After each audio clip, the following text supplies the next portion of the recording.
Hey everyone. In today's video, we're going to be replacing the cabin air filter in this 2017 Toyota Tacoma. This is a TRD Sport, but this should apply for any third generation Tacoma. That is years 2016 to 2023. So to start out, you will need a brand new filter. I purchased this one off of Amazon. I will have the link for it in the description below. I've used these in the past and they work great. So to access the cabin air filter, it is in your passenger side in the glove box. You just want to go ahead and open that. And then there's this little tray here. You just want to pop that up and then pull it to the left, and that should pop right out.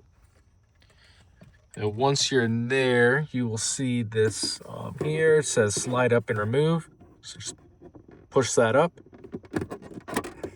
and then it comes right out. And then once you are in here, there's two tabs on either side.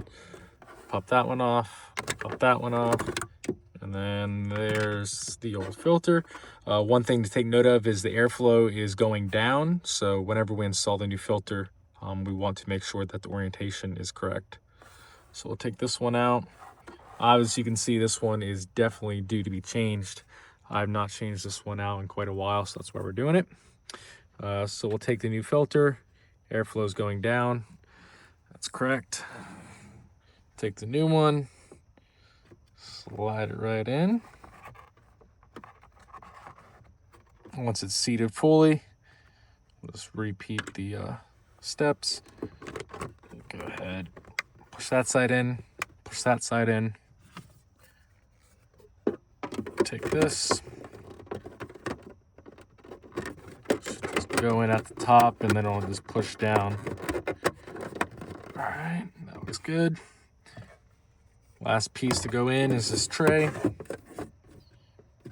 So it'll hook in on the right here. Once it hooks in, then it pushes down. And that's pretty much it. Close that, throw away the old filter, and that's it. If you like this video, please like and subscribe. That definitely helps. Once again, I will have a link for this new filter in the description. And thanks for watching.